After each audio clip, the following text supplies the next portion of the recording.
रायगडची झुंज, अन्यायावर लेखणीचा वार.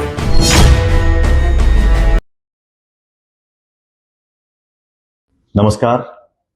हिंद दी चादर परमपूज्य गुरु तेग बहादूरजी यांच्या 350व्या जयंतीच्या निमित्त समागम कार्यक्रमाच्या नियोजन माननीय पंतप्रधान नरेंद्र मोदी साहेब आणि महाराष्ट्राचे मुख्यमंत्री आदरणीय देवेंद्र फडणवीस साहेब यांच्या सूचनेनुसार नागपूर आणि नांदेड येथे हे कार्यक्रम भव्य थाटामाटात पार पडलेले आहेत. आता पुढचा समागमाचा कार्यक्रम हा खारघर मुंबई येथे 28 फेब्रुवारी आणि 1 मार्चला होऊ घातलेला आहे. कालच या कार्यक्रमाच्या ठिकाणी जो मंडप उभारला जाणार आहे, याच्या मंडप उभारणीच्या कार्यक्रमाची पूजन, ज्याला अरदास असं म्हणतात, ते काल झालेलं आहे. या कार्यक्रमाच्या नियोजनासाठी गेल्या अनेक महिन्यांपासून जिल्हाधिकारी रायगड, जिल्हाधिकारी ठाणे, सिडको, नवी मुंबई महापालिका, पनवेल महापालिका, पोलीस आणि सर्व प्रशासन हे नियोजन करत आहेत. याचं नियोजन अत्यंत चोख पद्धतीने व्हावं असे माननीय मुख्यमंत्री महोदयांनी सूचना दिलेल्या आहेत. माननीय मुख्यमंत्री महोदयाच्या कार्यालयातून देखील याच्या बैठका झालेल्या आहेत. या विभागीय आयुक्त कार्यालयाच्या माध्यमातून या सर्व यंत्रणांचा आपण कोऑर्डिनेशन करतो आहोत.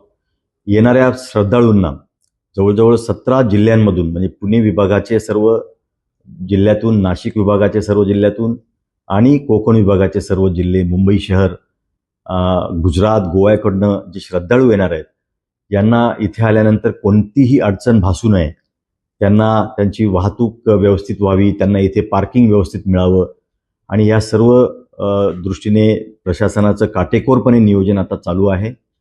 मी या निमित्ताने सर्व शीख समाजाच्या सर्व बांधवांना, त्याचप्रमाणे शीख, सिकलगार, बंजारा, लबाना, मोह्याल, सिंधी, वाल्मिकी, उदासीन आणि भगत नामदेव वारकरी संप्रदाय या सर्वांना या कार्यक्रमाला येण्यासाठी आवाहन करतो आहे. सर्वच समाज बांधवांनी या कार्यक्रमाला 28 मार्च आणि 28 फेब्रुवारी आणि 1 मार्च या दिवशी आपण या कार्यक्रमाला यावं असं प्रशासनाच्या वतीने मी आपल्याला आवाहन करतो. आणि या कार्यक्रमाची तयारी अत्यंत उत्तमपणे सुरू आहे. प्रशासनाचे सर्व घटक या कार्यक्रमाच्या तयारीसाठी, नियोजनासाठी आता रात्रंदिवस झटत आहेत. नमस्कार.